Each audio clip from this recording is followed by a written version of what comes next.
Hello there, and welcome to Sealed.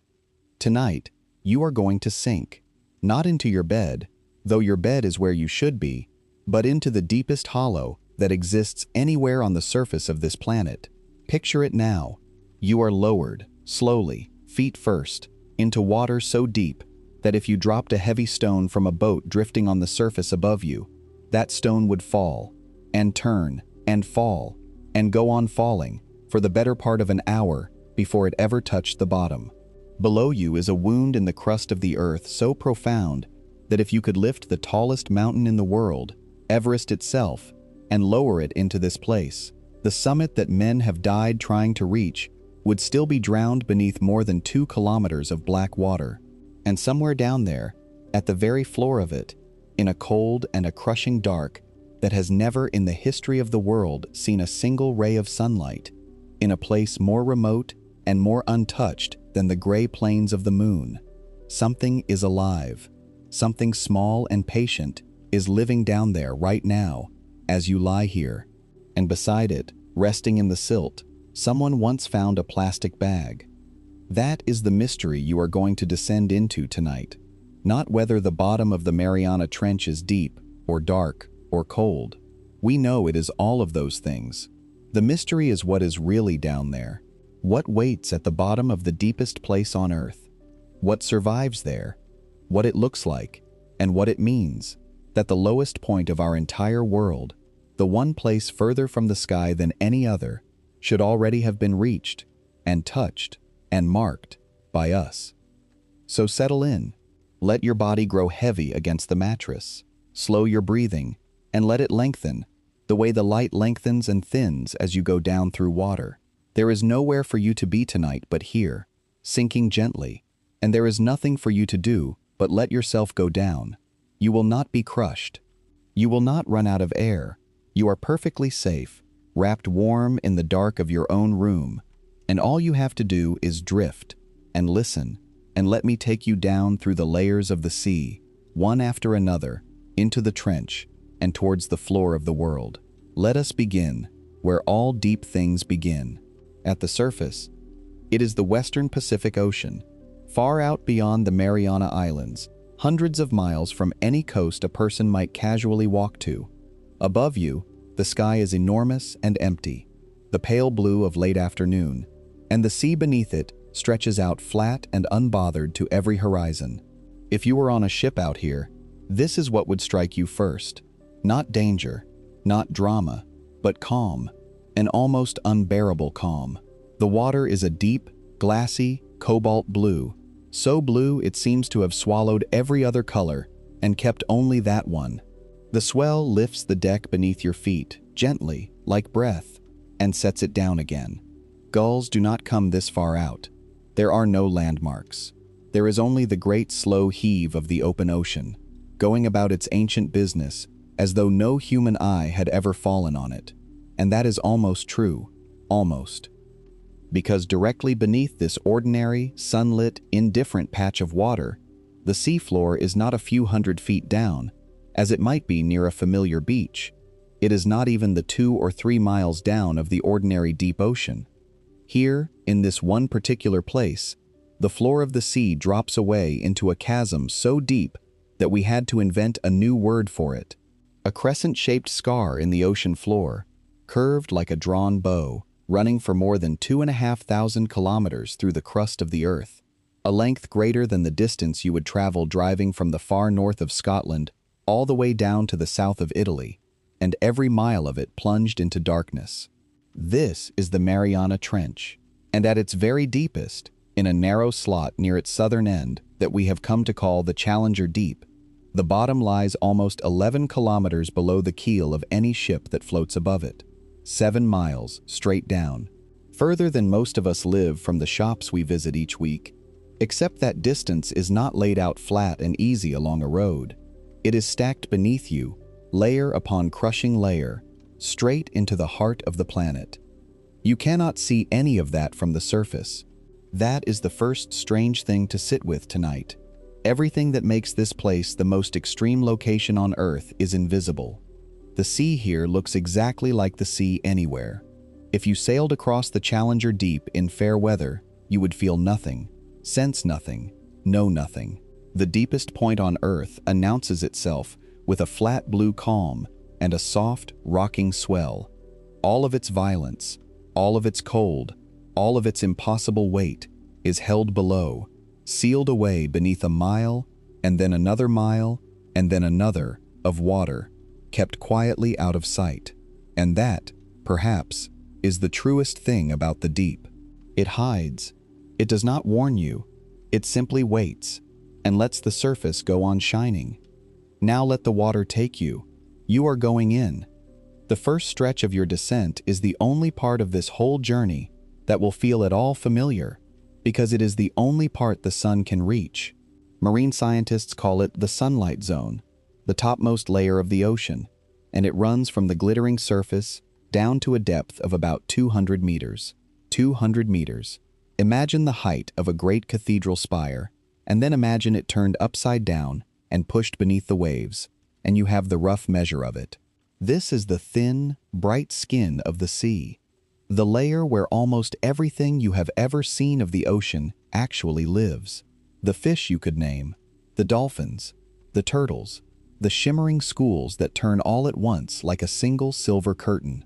All of it is crowded into this uppermost sliver, this sunlit shallows, because sunlight is the beginning of everything, and sunlight does not go far. As you sink through it now, the light is still generous. It comes down from above in long, wavering shafts, and it dances. You can look up and see the underside of the surface far overhead, a rippling ceiling of quicksilver, bright and moving, the waves passing across it like slow weather. The water around you is warm here, or warm enough, a pleasant temperature, the sort you might swim in on a summer holiday, growing cooler as you go down, but not yet cold. Tiny particles hang suspended around you, catching the light, drifting. Every so often, a small fish flickers past and is gone. The blue deepens by the meter. It was a bright, open blue at the surface. Now it is a richer blue, a stained glass blue, and the reds and the oranges and the yellows are quietly leaving the world. That is worth pausing on as you drift down through this first 200 meters, because it is a thing most people never think about. Color is not fixed. Color is made of light, and light is being stolen from you a little more with every meter you descend. Red is the first to go. Red light is weak in water. It barely makes it past the first 10 meters or so. If you had a cut on your hand down here, the blood leaking from it would not run red. It would run a dull, murky green, then gray, then black, because there is no red light left down here to make it red. Then orange fades, then yellow. The world does not go dark all at once. It goes blue first. It narrows down, patiently, to that single deep and lovely blue, and then even the blue begins to fail. By the time you reach the bottom of the sunlight zone, at around 200 meters down, the brightness overhead has become a memory. Look up now, and the surface is no longer a dancing ceiling of silver. It is a faint, pale glow, high and far away, like the last light in a house at the end of a long corridor. As the door swings slowly shut, you are leaving the daylight behind. You are passing out of the part of the ocean that the sun rules, and into the part it merely visits, and then into the part it has never known at all. And here, at this threshold, the sea begins to show you its real character, because everything from this point downward is a place built without the sun. Everything from here is a world that runs on darkness. Down you go, past 200 meters, into the layer the scientists call the twilight zone. This is the sea's long dusk. It stretches from around 200 meters down to about 1,000 meters, a band of water, almost a kilometer thick, the height of nearly 3 stacked Eiffel Towers, and every meter of it dimmer than the last. The name is exact. This is not day, and it is not yet night. It is the endless, deepening gloaming of the ocean, a blue so dark it is nearly the memory of blue. And here the light does something extraordinary before it disappears. It turns thin and cold and directionless. There are no more shafts, no more dancing beams from above. The little light that remains comes from everywhere and nowhere at once, a faint, even, ghostly glow that has no source you can point to, as though the water itself were faintly, exhaustedly luminous. You cannot read by it. You could not tell a friend's face from a stranger's. But it is not yet true dark, and your eyes, if you had the eyes of the creatures who live here, would drink it in and make the most of it. And there are creatures who live here. This is one of the great secrets of the Twilight Zone, and it deserves to be said slowly, in the dark, as you sink. This dim and inhospitable band of water, this cold blue nowhere, is home to what may be the largest single gathering of fish anywhere on the entire planet. Not near the coast, where the food is, not in the bright shallows, where the light is. Here, in the twilight, a mile up from the trench, and 1,000 feet down from the day, an almost incomprehensible mass of small, strange, silvery fish drifts and hovers and waits. Lanternfish, mostly, little creatures no longer than your finger, their flanks studded with rows of tiny living lights. There are so many of them, spread through the twilight zones of all the world's oceans, that when the first ships tried to map the seafloor with sound, they found a floor that was not there. Their instruments came back, saying the bottom of the ocean lay just a few hundred meters down, a false, shifting, phantom seabed. And it was these fish, countless billions of them, packed so densely that they bounced the sound back as though they were solid ground, a false floor of living silver, suspended in the dark. And every single night, all of them rise. This is perhaps the largest movement of animal life that happens anywhere on Earth, and it happens quietly, invisibly, in the dark water beneath every ocean on the planet, every night, without fail, whether or not anyone is watching. As the sun goes down at the surface far overhead, this whole vast twilight population begins to climb. Untold billions of small creatures swim upward, out of the safe dark of the twilight zone and towards the surface, to feed under the cover of night where the food is richer, and then, before the dawn can find them and expose them to everything that would eat them, they sink back down again, all of them, into the safety of the gloom. Up in the dark, down in the dark, every night of every year, since long before there were any people to notice. If you were suspended here at the right hour, you would feel them passing you in their millions, a soft, endless, upward rain of life, going the wrong way, rising while you fall. Slow your breathing again now. Let that thought settle over you like a blanket. Right now, tonight, as you lie still and safe in your bed, in the dark twilight layers of every ocean on Earth, that great tide of small silver lives is rising or falling, feeding or hiding, keeping to a rhythm older than the mountains. The world is so much larger than the parts of it we walk on. It is doing so much, in so many places, in the dark, without us. There is something enormously restful in that, if you let there be. You do not have to hold the world up. It has been managing, in its deep and patient way, in places you will never see, since long before you were born, and it will go on managing long after. All you have to do tonight is sink. Before we go any deeper, and we are going a very great deal deeper, let me ask you one quiet thing, and then I will not interrupt the dark again for a long while. I would love to know where you are listening from tonight. What country, what city, what small, still corner of the world is holding you as you drift down into this one? If you feel like telling me, leave it below, so that this quiet channel can feel a little more like the warm and scattered company it is. And if these long descents into the dark help carry you off to sleep, you might quietly subscribe, so the next one finds you when you need it. That is all. That is the last I will ask of you. Now let the surface close over, and let us go on down, because the light is nearly gone, and the true deep is waiting. You are at 1,000 meters now, around 3,000 feet. Turn your eyes upward one final time, because this is the last moment it will matter.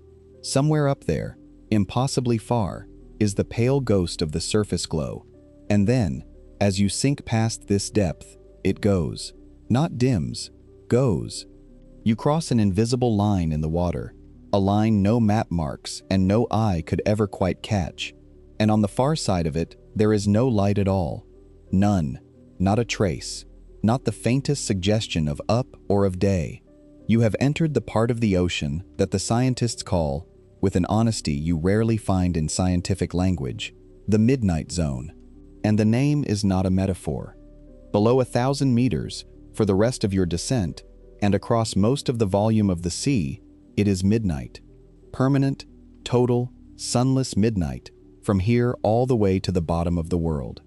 This is the largest single living space on the entire planet, and almost no one ever thinks about it. We picture the Earth as a globe of green land and blue sea, and we imagine the sea as a kind of thin, wet coating over the top of the rock. But that is not the shape of our world at all. The truth is that the overwhelming majority of the space where living things can exist on this planet, nearly all of it, is not the land, and it is not the sunlit shallows. It is this lightless, cold, black, three-dimensional immensity of deep water, kilometers thick, wrapping the globe, holding far more room for life than every forest and field and mountainside above the waves put together. We live on the thin, bright rind of the world. This is the world, and it is dark. And yet, sink into that dark and look, and it is not empty, and it is not even entirely without light. It is only without sunlight. Because down here, where the sun has never reached and never will, the creatures of the deep have made their own. This is the realm of bioluminescence, of living light. In the great black of the midnight zone, life learned, over unimaginable stretches of time, to manufacture its own glow, and it uses it for everything. It is the most common form of communication on Earth, this cold living light, more widespread than birdsong, more widespread than anything we do up in the air, and almost no one has ever seen it. Down here, a creature glows to find a mate in a place with no faces. It glows to lure prey towards a waiting mouth. It glows to startle and blind a predator, or to throw out a bright cloud of light like ink and vanish behind it. Or, most cunning of all, it glows softly on its own underside to erase itself, to match the faint gleam from far above, so that anything looking up sees no dark shape, no silhouette, no meal, only more empty water. So as you drift down through the midnight zone, understand that you are not alone, and you are not in true darkness, though it may feel that way. All around you, out at the edge of where any light could reach, there are small sparks, a pale blue-green pulse, there and then gone.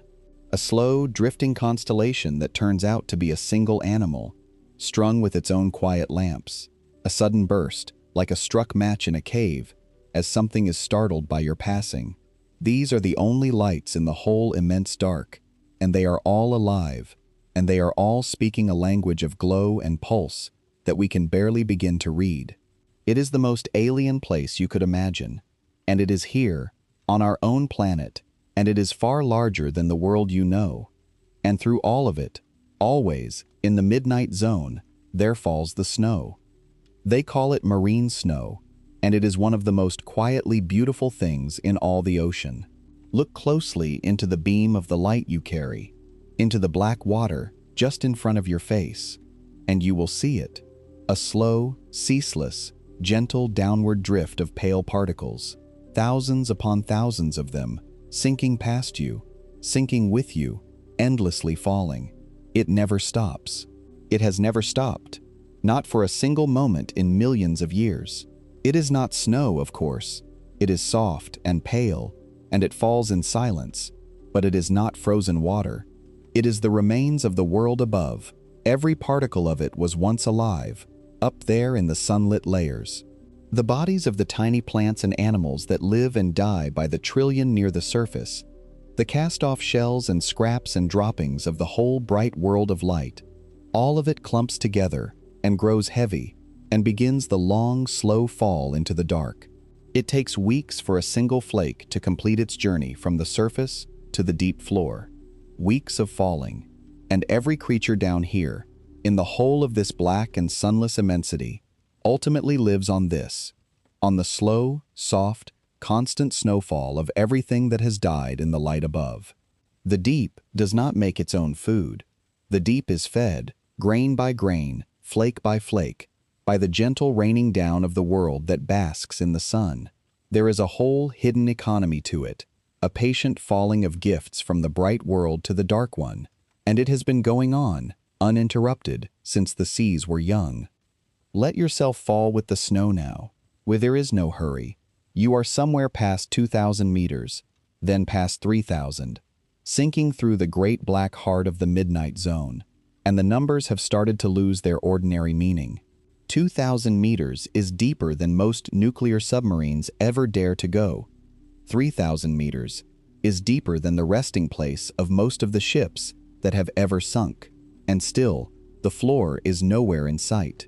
Still the black goes down and down beneath you, and the marine snow drifts past, and the little lights blink out at the far edge of seeing, and the pressure, though you cannot feel it, safe as you are, the pressure builds and builds with every meter, squeezing the water itself into something colder and denser and heavier than any water you have ever known. At around 4,000 meters down, the midnight zone gives way to a realm with an even lonelier name, the abyss, the abyssal zone. From roughly 4,000 meters to 6,000 meters, this is the layer that covers the true floor of the great deep ocean basins, the vast, flat, silent plains that make up so much of the actual bottom of the sea across the whole planet. If you were descending anywhere else in the Pacific, anywhere ordinary, this is where you would finally arrive. This is the seabed, a flat, soft, endless plain of pale gray ooze, stretching away in perfect blackness in every direction, deader looking than any desert, colder and stiller than anywhere on the surface of the earth. The temperature here has dropped to only a degree or two above freezing, a cold that never changes, never warms, never varies by so much as a breath from one century to the next. The water lies over the plain like a held breath. Nothing stirs but the slow snow, still falling, still settling, layering the floor with the finest, softest, grayest sediment, a dust made of dead things, meters deep and older than memory. And this, for most of the ocean, is the end. This flat, cold, abyssal plain, 4 or 5 or 6 kilometers down, is the floor of the sea across most of the surface of our world. This is as deep as almost anywhere goes. But not here, not above the Mariana Trench, because here, in this one crescent-shaped place, the abyssal plain does not hold. Here, the very floor of the ocean is torn open. Ahead of you in the black, though you cannot see it yet, the flat gray plain simply stops. The ground drops away, and beyond that edge there is a further deep, a deep beneath the deep, a plunging slot in the seabed itself that goes down another 5 kilometers below the level that most of the world calls its bottom. You have reached the place where the ordinary ocean floor ends and the trench begins. And to go into it, you must pass into the last and the loneliest and the most extreme zone of all, the one named not for the time of day, but for the underworld of the ancient Greeks, for the kingdom of the dead itself. They call it the Hadal zone. After Hades, the realm below the realm, it begins at 6,000 meters down, and it exists in only a handful of places on the whole of the earth, in the great ocean trenches, these rare, deep gashes where the crust of the planet folds and dives beneath itself. Almost the entire Hadal zone of the world is made up of these narrow trenches, and the deepest of them all, the deepest point of the deepest of them, is the one whose black lip you are now drifting over. Below you, the water no longer has a floor at 4,000 meters, or 6. Below you now, the dark goes down, and down, and down, past 7 kilometers, past 8, past 9, past 10, into a slot in the world so deep that the whole descent you have already made, the sunlit shallows, the long twilight, the vast black midnight, the abyssal plain, all of it, stacked together, would still leave you short of the bottom. Let me tell you what it means, this depth, because the number alone will not do it. It never does. To say the Challenger Deep lies almost 11 kilometers beneath the waves is to say nothing your body can feel. So hold this instead. Take Mount Everest, the highest point on the surface of our entire planet, the mountain so tall that its peak stands in air too thin to breathe, where the sky turns black in daytime and men freeze where they fall. Take that whole mountain, from the deep roots of its foothills to the ice of its summit, nearly 9 kilometers of rock and snow. Now lift it up and lower it, base first, into the Challenger Deep. Let it sink. Let it settle its foundations into the silt at the very bottom of the trench. And now look up. The summit of Everest, the roof of the world, the place nearest to space that any human has ever climbed, would lie drowned beneath you, its highest stone still more than 2 kilometers below the surface of the sea. You would have to sink Everest, and then sink most of another tall mountain on top of it, before you reached the waves. That is how deep you are going tonight.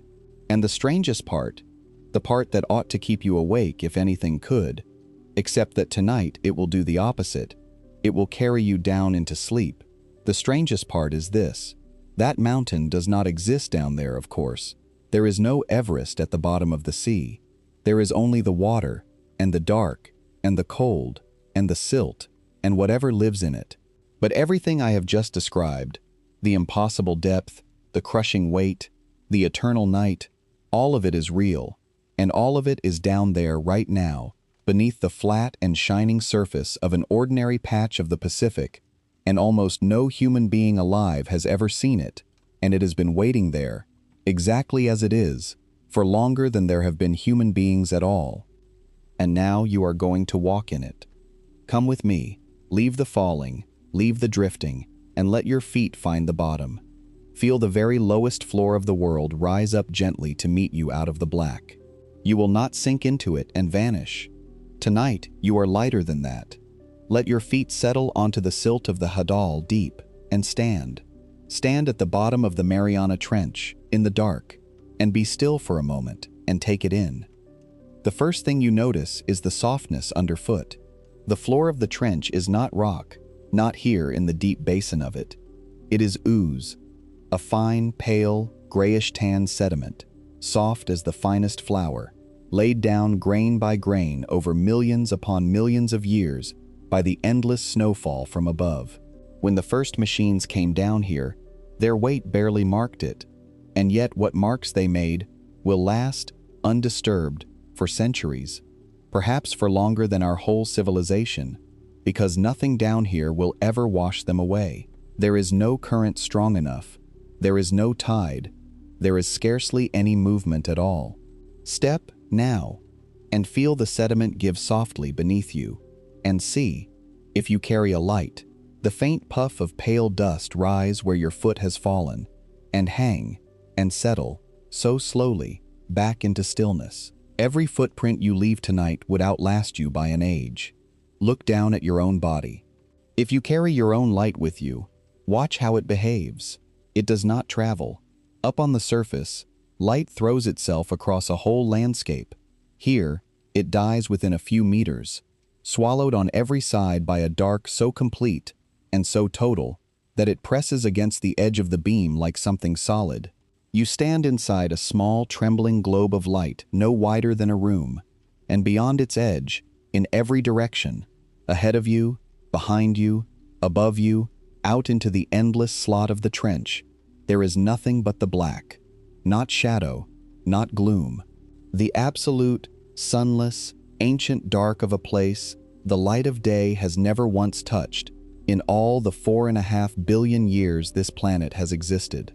Turn slowly on the spot, and the darkness turns with you, always just there, always just beyond your reach, patient and complete. Now feel the cold. You are shielded from it tonight, but let yourself imagine it. The water around you sits at only a degree or two above freezing, a cold that has no season, that never lifts, that has held steady at exactly this bitter, changeless chill for longer than the ice caps have existed.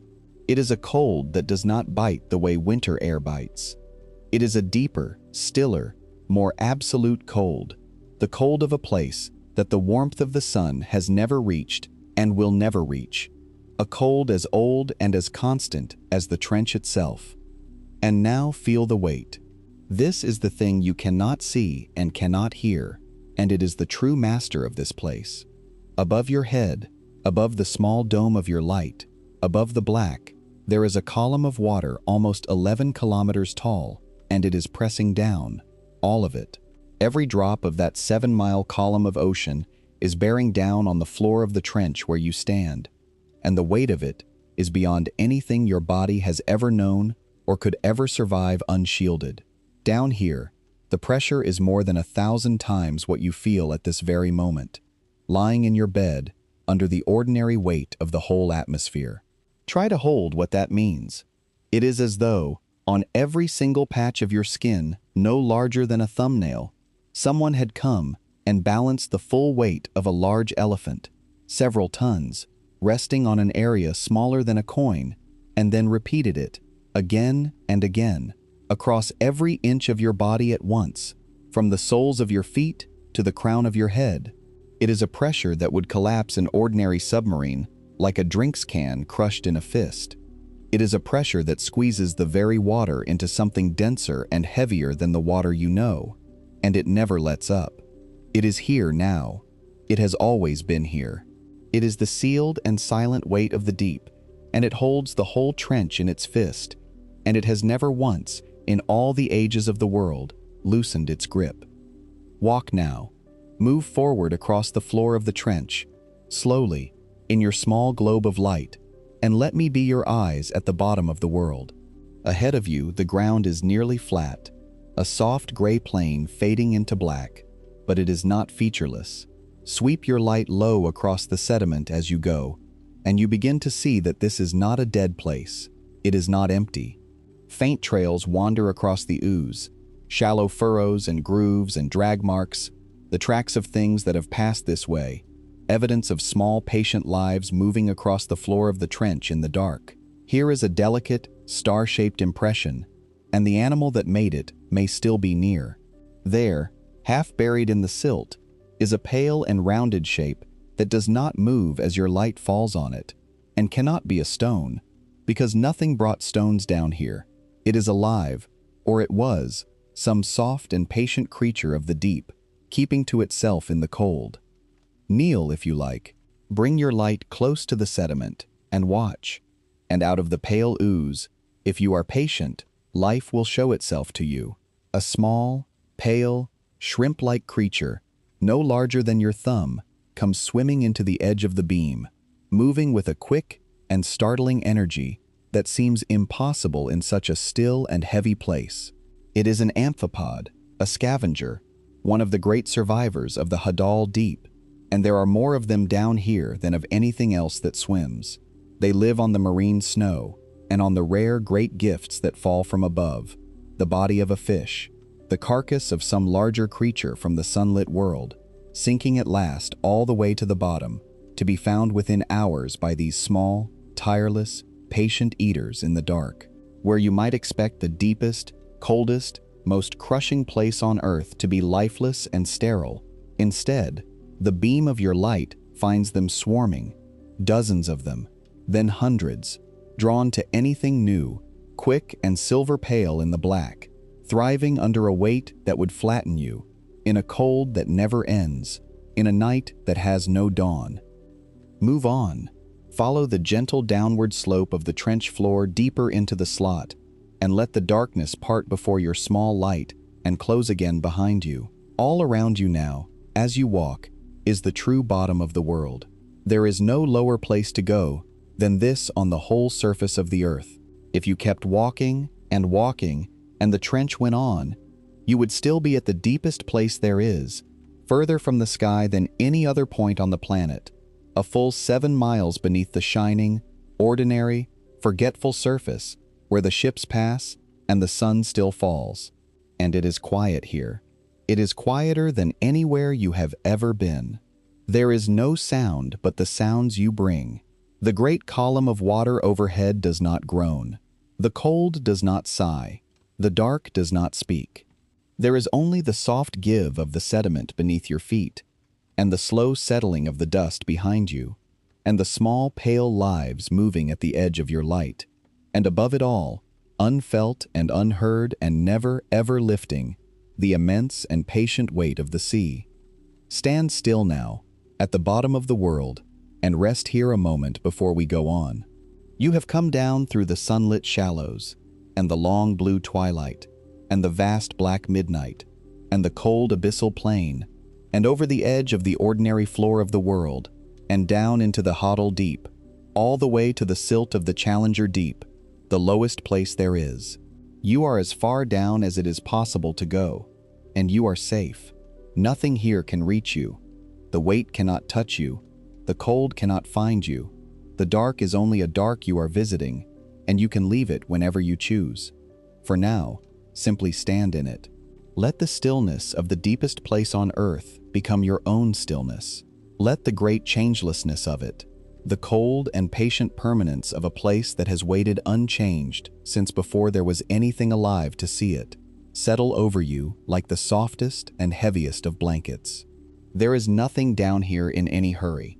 There is nothing down here that has not already waited longer than you can imagine, and will not go on waiting longer still. And there is nothing you need to do, tonight, but stand at the bottom of the world, in the dark, and breathe, and begin, at last, to let go. And so you stand, at the bottom of the world, and you begin to let go. But even as you soften, even as the great weight and the great cold and the great dark hold you gently in place, something is happening at the very edge of your light that you have not yet noticed. Be still and watch the sediment just ahead of you, that pale gray plain fading into black. Because there, resting on the ooze, almost the same color as the ooze itself, is a shape. It is small and rounded and softly pale, and for a long moment you take it for another handful of silt, another gentle rise in the endless flatness. And then it moves. It is a fish. Here, at the bottom of the deepest place on earth, in the crushing, freezing, sunless dark, a fish. And it is one of the most extraordinary creatures alive, precisely because it is so ordinary looking, so soft, so unremarkable, so nearly plain. It has no fangs. It has no glowing lure, no terrible mouth, none of the nightmare faces you might expect of a thing that lives at the bottom of the sea. It looks, if anything, delicate, like a small pale tadpole grown to the length of your hand, its body translucent and faintly pink, its skin so fine you might almost see through it to the shadow of the bones beneath. This is the snailfish, the Hadal snailfish of the Mariana Trench, and it is, so far as anyone has ever been able to discover, the deepest living fish in all the world. Watch it move. It does not dart or thrash. It moves slowly, almost tenderly, undulating along the very floor of the trench, its little fins rippling, feeding on the tiny scurrying creatures that share this deepest of homes. It is entirely, perfectly at ease. And that ease is the miracle, because the weight bearing down on that small soft body is the same weight that would flatten a steel submarine, more than 1,000 times the pressure you feel now in your bed, the equivalent, on every fingernail-sized patch of its skin, of the weight of a heavy animal, several tons pressed into the space of a coin, all over its body, all the time. And it does not merely survive that, it thrives in it. It swims through it as easily as you move through the air. To this small, pale fish, the most crushing environment on the surface of the planet is simply home, is comfort, is warmth of a kind, is the ordinary water it was born into and has never had cause to leave. How? How can anything soft and living exist under a weight like that? The answer is one of the quiet wonders of biology, and it is worth carrying down into sleep with you, because it is strangely comforting. The trouble with pressure, for a living body, is not that it crushes you from the outside. A body full of water cannot really be crushed by water, since water does not compress. The trouble is deeper and finer than that. The pressure reaches inside the body, right down into the tiny folded machinery of life, into the proteins that do all the work of keeping a creature alive, and it begins to squeeze them out of shape, to bend and buckle and unfold the delicate origami on which every living thing depends. At these depths, an ordinary protein simply cannot hold its form. Life, in the plain way, becomes impossible. And so the deep-sea creatures learned a trick over unimaginable ages, and it is beautiful in its simplicity. They fill their bodies with a special substance, a kind of molecular scaffolding, a small, tough chemical that gets in among the proteins and braces them and holds them steady against the squeeze. The deeper a creature lives, the more of this substance it carries. It is what allows the snailfish to keep its shape where nothing else could. And here is the strange, almost poetic part, the part to hold as you drift. This same substance, in far smaller amounts, is what gives deep-sea fish their smell. That distinctive scent of the fishmongers, the sharp tang of fish that you have known all your life, that smell is the faint trace of the very chemical armor that lets creatures live at the bottom of the world. You have been breathing in the ghost of the deep, in your own kitchen, and never once known that it was the secret of survival 7 miles down. But even this armor has its limit, and this is where the snailfish tells us something profound about the trench, something that sets an edge, a boundary, on where life of its kind can go. Because the amount of that protein-bracing substance a fish would need to survive still deeper eventually becomes so great that its own body chemistry begins to fail for other reasons. There comes a depth, somewhere around 8,200 meters, give or take, more than 8 kilometers down, below which no fish can go. Not this one, not any. It is a wall written into the very chemistry of life, a line drawn not by predators or cold or dark, but by the raw physics of what a protein can endure. And so, remarkably, the deepest living fish on Earth is not found right at the very deepest point of the trench. It is found in that highest band of the Hadal Deep, up around 8 kilometers, and there it stops. Below it, in the last few kilometers of the trench, in the true bottom of the Challenger Deep, there are no fish at all. There cannot be. The snailfish you are watching is living almost exactly as deep as any fish in the world has ever been shown to live. You are watching a creature at the very edge of what is possible for its kind, at the frontier, at the last outpost, at the final furlong before the water becomes a place where no fish can follow. And yet even beyond it, even below 8 kilometers, even in the last black slot of the trench where no fish will ever swim, life does not stop. It only changes. It becomes stranger. It becomes smaller and older and quieter, and in some cases barely recognizable as life at all. Come further down then, past the snailfish, past the 8-kilometer wall, into the deepest reaches, and let your light fall again on the sediment, and look very closely, because the creatures here will not announce themselves. Here, on the floor of the Challenger Deep, in the very bottom of the world, there is a living thing so peculiar that it took scientists a long time even to believe it. It looks, at first, like nothing, like a small crumpled parcel of mud, a lump of debris, a folded scrap of the ooze itself, a few centimeters across, no bigger than the palm of your hand.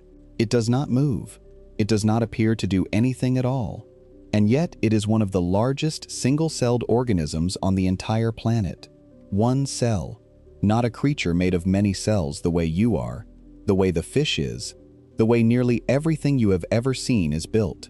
A single cell, grown to the size of a plum, sitting in the deepest silt of the deepest trench, quietly gathering to itself the fine grains of sediment and the scraps of the marine snow, building its own soft, strange body out of the dust of the deep. There are a great many of them down here, once you know how to see them, scattered across the Hadal floor, more common in the trenches than almost anywhere else in the sea. And they are ancient, not as individuals, but as a lineage, a form of life so old and so primitive that it seems to belong to an earlier chapter of the world entirely, a design left over from when life itself was young. They are, in a sense, living fossils, going quietly about their business on the floor of the trench, exactly as their kind have done for hundreds of millions of years, through the rise and fall of the dinosaurs, through ice ages and warm ages, through every drama that has ever played out in the bright and busy world above, untouched by any of it, sealed away down here in the changeless dark. The whole history of visible life on the surface has come and gone above them, empires of scale and tooth and wing, and here at the bottom these soft gray parcels have simply carried on, gathering their grains of dust, in no hurry, in the cold, in the dark, since a time before there were flowers on the earth. Let that settle over you as you kneel here in the silt. There are things alive on the floor of this trench, right now, tonight, whose way of living is older than the mountains you know, older than the shape of the continents, older by far than anything on the land. You have come down not just into the deepest place on earth, but into one of its oldest, a refuge, a sealed vault at the bottom of the sea, where the most ancient patterns of life have been left, undisturbed, to go on being what they have always been. Nothing hurries them, nothing threatens them, nothing changes. There is a peace to that so deep and so old that it is almost beyond your understanding, and you can feel the edge of it here in the stillness if you let yourself grow still enough to touch it. And there is more. Sweep your light once more across the floor, slowly, and watch the sediment stir. Remember the little swimming scavengers you met before, the pale shrimp-like creatures, the amphipods, quick and silver in the dark. They are here in their thousands, all through the trench, and they too have learned tricks to survive that would astonish you. Some of them, down here, have found a way to eat the sunken wood that occasionally drifts to the bottom, fragments of trees, of driftwood, washed out to sea from distant coasts 100 lifetimes ago, and slowly, slowly making the long fall to the deep. Almost nothing else in the sea can digest wood. It is too tough, too woody, too locked up. But these small, deep trench scavengers have grown the special tools to break it down, to unlock the last buried energy of a tree that fell in a forest by a river on the far side of the world, and to make a meal of it at the bottom of the Mariana Trench. A forest feeding the deep, the land, in the end, raining down into the abyss. And stranger still, some of these small creatures build a kind of armor into their own shells, a fine chemical coat, to keep their bodies from dissolving in the cold and the pressure, because at these depths and this chill, even a shell is under threat. Even the hard parts of a creature can begin to melt away into the water.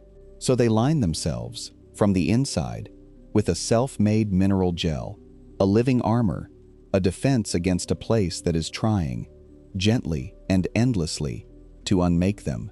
Everything down here has had to become clever in its slow and patient way. Everything down here is a survivor. The deepest place on earth is not a graveyard. It is a fortress, full of small and stubborn lives, each one holding its ground against the weight and the cold and the dark by some hard-won secret of its own. Rise now, stand again, and let the small lives return to their business, and lift your eyes from the floor, and let me tell you what this place is. Not what lives here, what it is, because you have been standing, this whole time, on the edge of something far larger and far stranger than a hole in the sea. You have been standing on a wound in the crust of the earth itself, a place where the very skin of the planet is being pulled apart and swallowed, slowly, endlessly, a fraction of an inch at a time. The trench is not a valley. It is not a canyon carved by water. It is a scar left by the grinding of the great plates of rock on which all the continents and all the oceans ride. Here is what is happening, far beneath your feet, deeper even than the silt you stand on. The floor of the Pacific Ocean is a vast slab of rock, one of the great tectonic plates, and it is moving, creeping, over the ages, at about the speed your own fingernails grow, a slow and unstoppable drift. And here, at the Mariana Trench, that immense slab of the Pacific floor meets another, and it does not stop, and it does not pile up. It dives.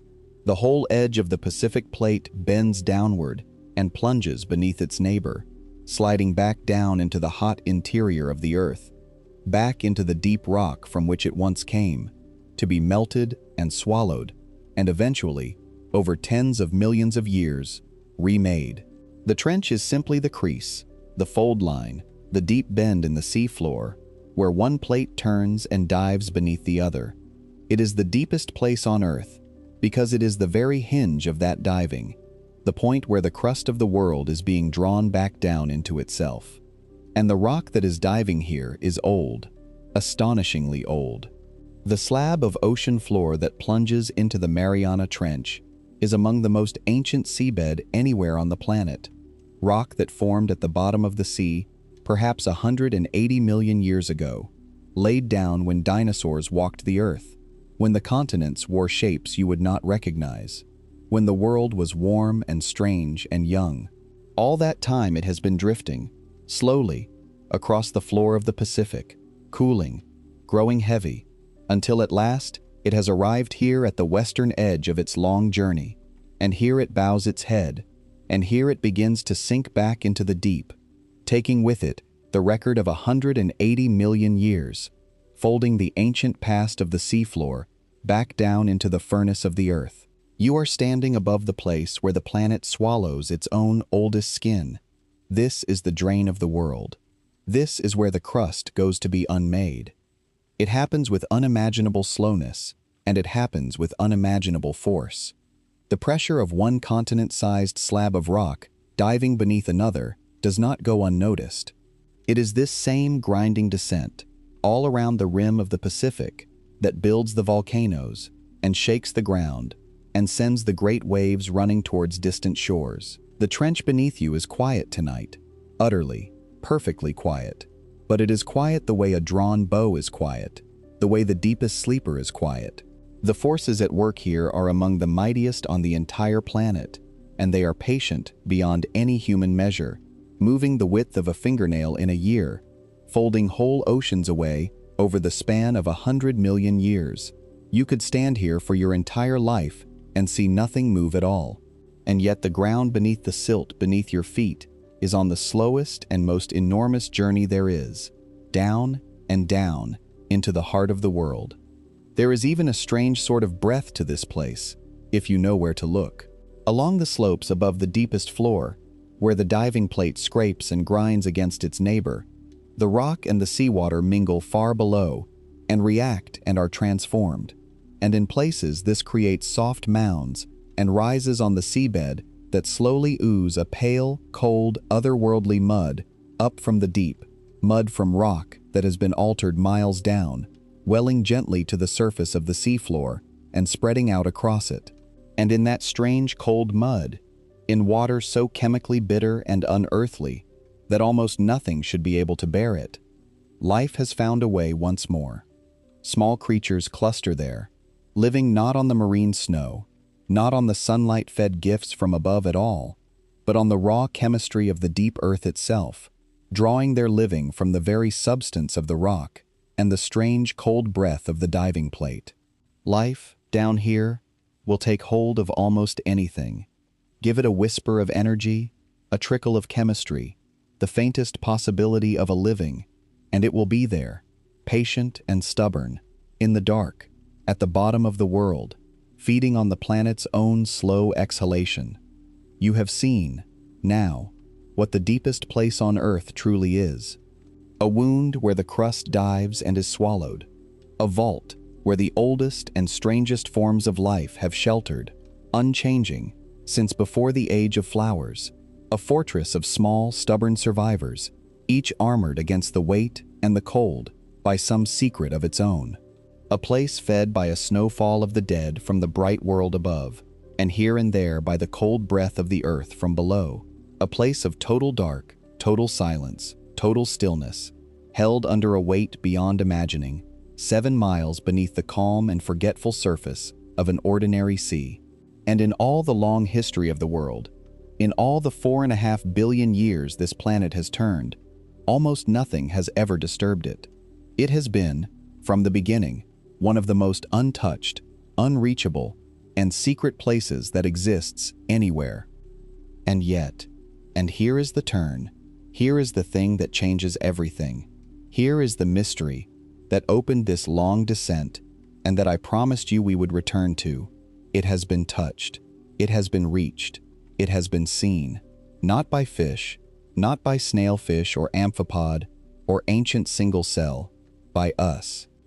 Let me tell you how, because it is one of the strangest and most human stories there is, and it belongs here, at the bottom, in the dark. For almost the whole of human history, no one knew this place was here at all. The deepest deep was pure mystery, pure blankness, an unimagined nowhere beneath the waves. And then, a little over a century and a half ago, a wooden sailing ship set out from Britain, fitted out not for war or for trade, but for the strangest of purposes, to measure the sea, to find out, for the first time, how deep the oceans truly went. There were no machines then that could see the bottom. There was only rope, mile upon mile of rope, coiled on the deck, with a heavy weight tied to the end, and the patience to lower it, hand over hand, hour after hour, down into the dark, and to feel for the moment the weight touch the floor, and then to measure the rope that had run out. It was slow, and it was crude, and it was heroic. And one day, far out in the western Pacific, above this very place, they let the weighted rope run down, and it ran, and it ran, and it ran further than any sounding they had ever taken, down through the sunlight zone, and the twilight, and the midnight, down past the abyssal plain, down and down, into a slot in the seafloor no one had known was there. When at last the weight came to rest, and they read the length of rope that had run out into the deep, they had found the deepest water anyone had ever measured. They had discovered the trench. And in honor of that little wooden ship, the deepest point of all still carries its name today. The Challenger Deep, named for a ship of sail and rope that first dipped a line into the dark and felt the bottom of the world. But to measure a place with a rope is not to go there, and for the better part of another century, no living thing from the surface descended into that dark. It seemed impossible. It seemed like madness. The pressure alone was a death sentence, a weight that would crumple any vessel like paper. To go to the bottom of the Challenger Deep was, for generations, simply beyond the reach of anything human. And then, one day, two men went. Hold this image, in the dark, as you rest at the bottom. A small, strange craft, more like a diving bell slung beneath a great tank of fuel than any submarine you would picture, sinking down through the very layers you have descended tonight. Inside it, in a cramped steel sphere barely large enough for the two of them, sat two men, folded into the tiny space, watching through a single small window as the light failed, and the twilight came, and the midnight closed over them, and the depth gauge wound down and down into numbers no human eyes had ever reached alive. It took them nearly 5 hours to fall. 5 hours of sinking through the dark, past every layer, deeper than anyone had ever gone. The pressure outside their thin steel shell, mounting with every meter until it was pressing on their little window with a force that could have crushed a building. At one point, far down, they heard a sharp crack and felt the whole craft shudder. A pane of an outer window had split under the strain, and they did not know, in that moment, whether the sea was about to take them, and still they sank. And at last, after 5 hours in the dark, the craft settled, softly, into the pale ooze of the Challenger Deep, and stirred up a cloud of silt, and came to rest at the very bottom of the world. Two human beings, at the deepest point on Earth, the first ever to go there. They stayed only about 20 minutes, long enough to look out through the little window at the alien floor, long enough to see, they believed, a living creature down there in the silt, some pale, flat shape resting on the bottom, proof, in that instant, that life reached even here, even to the very deepest place there was. And then they had to rise, because the dark and the cold and the weight are no home for a human being, not for long, and the surface was 5 miles up and hours away. They dropped their ballast and began the long climb back towards the light, back towards the sky, back towards the ordinary blue and forgetful surface, carrying with them the knowledge that the bottom of the world had been reached, at last, by human hands. And then, remarkably, For more than 50 years, no one went back. It is one of the strangest facts about our whole species. We stood two men on the deepest floor of the ocean, and then we turned away from it for half a century. In all that time, more people walked on the surface of the moon than descended to the bottom of the Challenger Deep. The deepest place on our own planet, a place you could reach, in principle, straight down from an ordinary ship on an ordinary afternoon, remained less visited than another world entirely.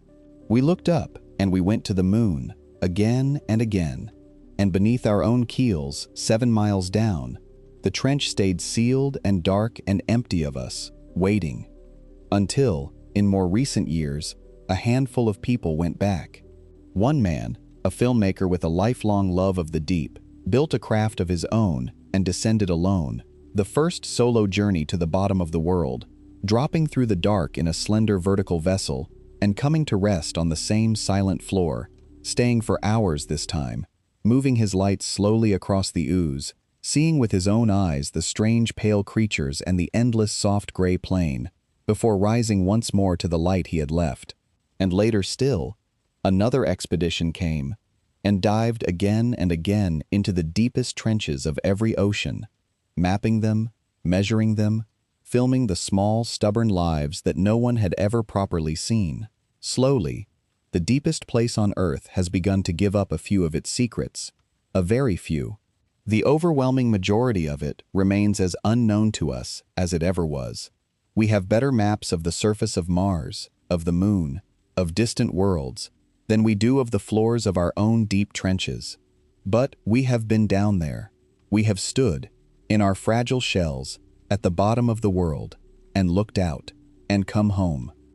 And here, now, is where the mystery closes its circle, because when those explorers descended in recent years and swept their lights across the deepest floor of the Challenger Deep, the deepest, most remote, most untouched place on the entire surface of the Earth, they found something that should not have been there, something that stopped them cold, resting on the silt of the deepest point of the deepest trench in the world, 7 miles beneath the surface, in a place that took nearly 5 hours and half a century and the whole ingenuity of our species merely to reach.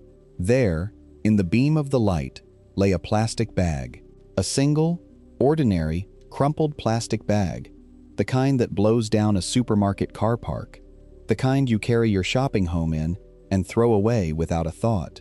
And besides such things, sweet wrappers, the wrappings of the small comforts of the surface world, come to rest at the very bottom of the sea. Sit with that a moment, in the dark. We had not sent people back to the deepest place on Earth for 50 years, but our rubbish had gone ahead of us. Our discarded, forgotten, thrown away things had sunk, quietly, through all the layers you have descended tonight, the sunlight and the twilight and the vast black midnight and the abyssal plain, and slipped over the edge into the Hadal deep, and come to rest on a floor that no human eye had seen, in a place we like to imagine as the last untouched wilderness on the planet. There is nowhere left, it turns out, that we have not reached, not the top of the highest mountain, and not the bottom of the deepest sea. The small pale creatures of the trench, the amphipods, the deepest survivors, have been found with tiny fragments of our plastic already inside their bodies, woven into the very tissue of the last stubborn lives at the bottom of the world. The snowfall of the deep now carries, among the dust of the dead, the finest ghosts of our own making. I do not tell you this to trouble your sleep. I tell you because it is true, and because it is, in its strange way, part of the wonder of this place, that the deepest, remotest, most sealed-away point on the entire Earth turns out, in the end, to be connected to you, to your kitchen, to your ordinary life, by the slow and patient falling of the water. Everything is joined. The forest that sheds its wood to feed the trench, the surface that snows its dead into the dark, the shopping bag that drifts, over years, to the very bottom of the world.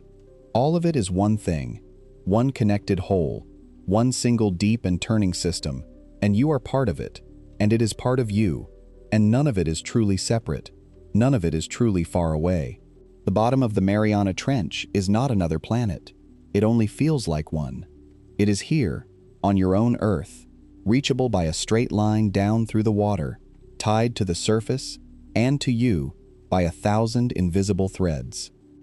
And now, having come all this way down, having stood at the bottom of the world and seen what waits there, let yourself rise a little in your mind and grow quiet, and let me ask you the question that the deep always asks, in the end, of anyone who visits it.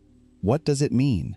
What does it mean, this place, for you, lying here in the warm dark of your ordinary room, at the surface of the world, on this one small, ordinary night? Here is the first thing it means, and it is a strange and gentle gift. It means you are very small. Consider what you have descended through tonight. Almost 11 kilometers of water, stacked in layer upon layer, each one its own vast world. And that is only the depth, only one thin slot in one ocean. The sea itself covers most of the whole planet, and nearly all of that sea is deep, dark, cold water, like the water you have fallen through, kilometers thick, wrapping the entire globe. The world you know, the world of light and air and land and faces, the world where all of human history has ever happened, is the thinnest possible skin over the top of this enormous dark.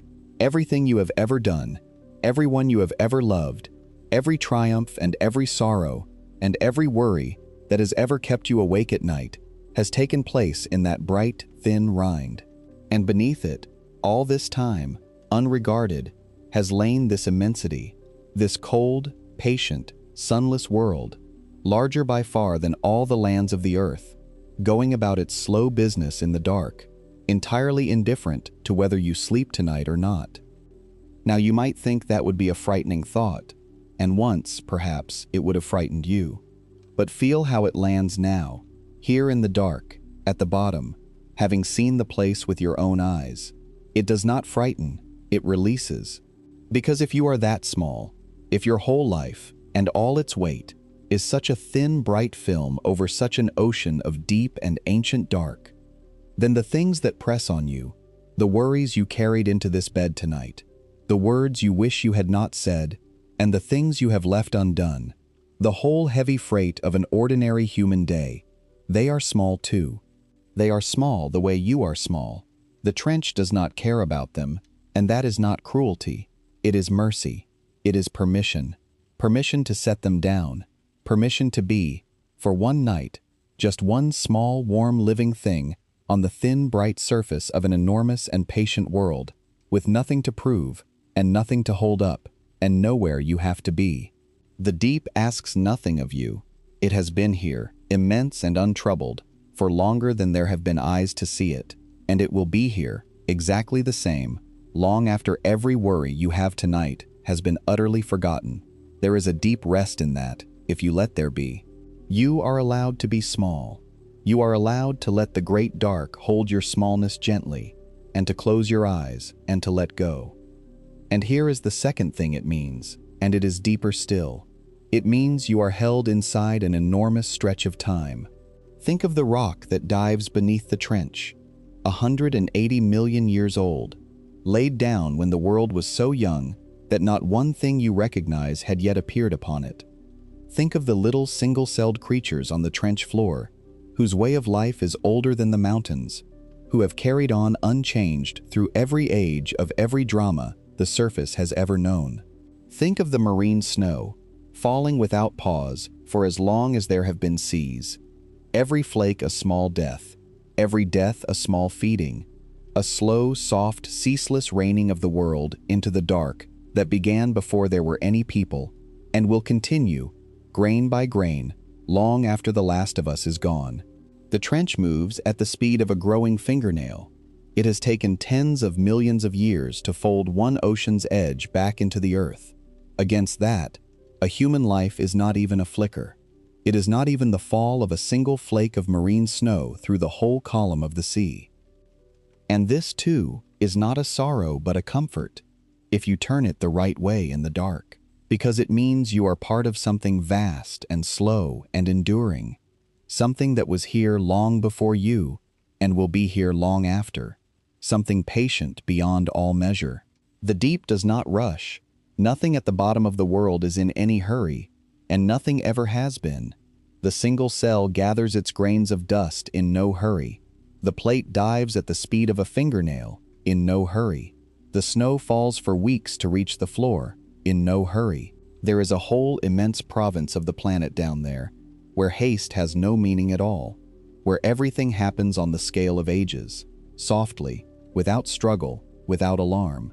And you came from that same patient world. You are made, in the end, of the same slow-settled dust.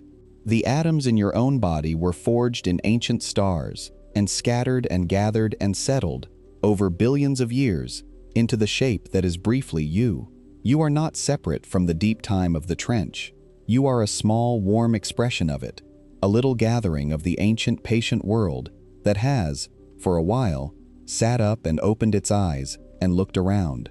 And tonight, you can lay that gathering gently down and let the deep time carry you, the way it carries the snow, the way it carries the diving rock, softly, without hurry, without fear, into sleep.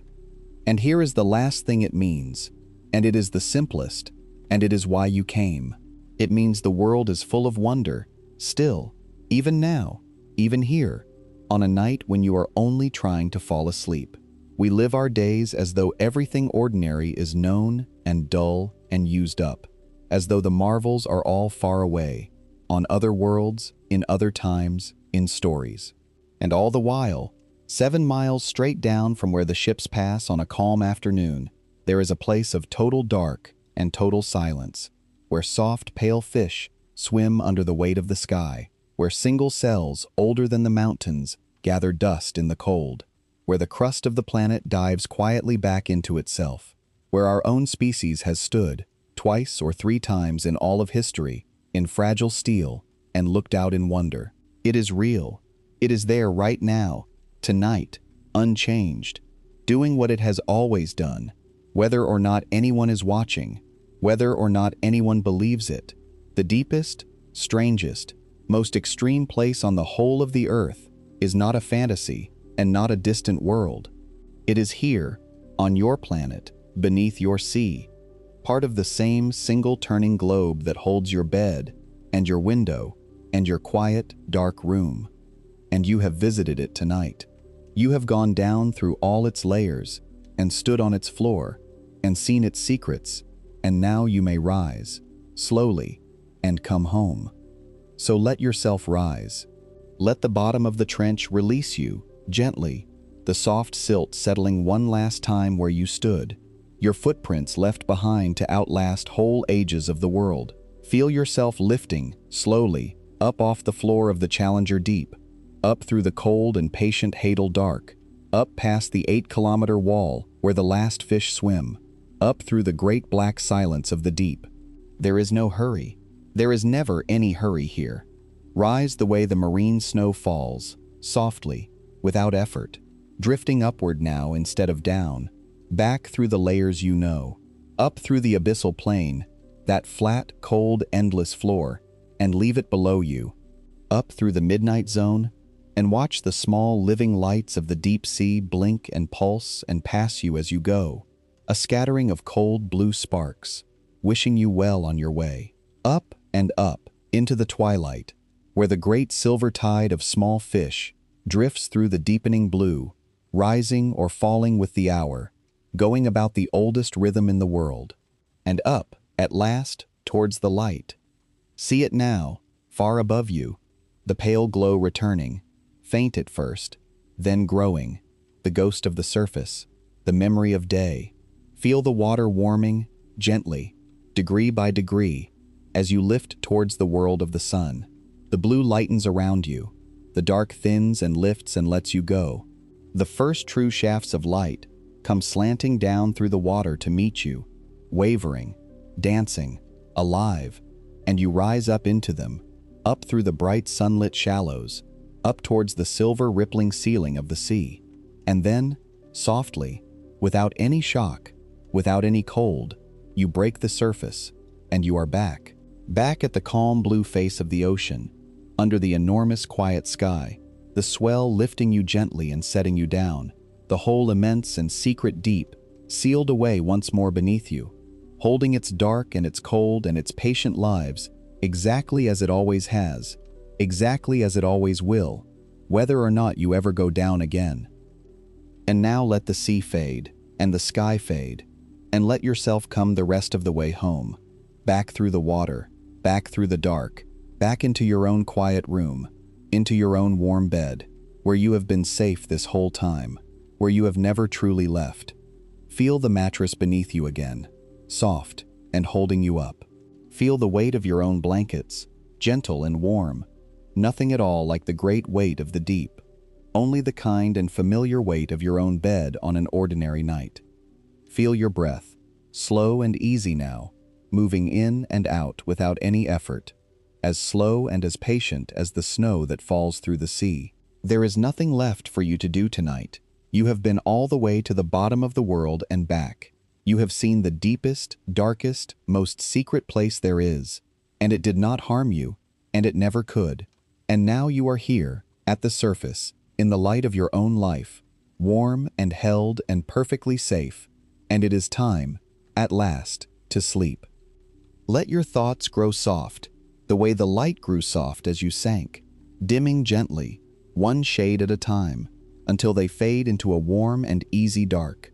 Let the small worries of the day sink away from you now, slowly, the way the marine snow sinks, drifting down and out of sight, until they settle somewhere far below you and are still. You do not have to hold on to anything. You do not have to keep anything up. Down in the deep, everything is patient, and everything is quiet, and everything is held, and you can borrow that stillness now, and let it be yours, and let it carry you the rest of the way down into rest. If these long journeys into the quiet places of the world help to carry you off to sleep, then I will be here, on other nights, with other depths and other dark and gentle places to go down into together, and you are always welcome to come back, and to bring your tiredness with you, whenever you need somewhere still to rest. But that is for another night. There is nothing more to do now, and nowhere else to go. You are home, you are warm, you are safe, and the deep, far below the world, goes on turning in its patient dark, keeping its ancient secrets, asking nothing of you at all. So let your breathing slow, and let your body grow heavy, and let the last of the light go gently out. Rest now, all the way down, as deep and as quiet and as peaceful as the bottom of the sea. Sleep well, sleep deeply, and good night.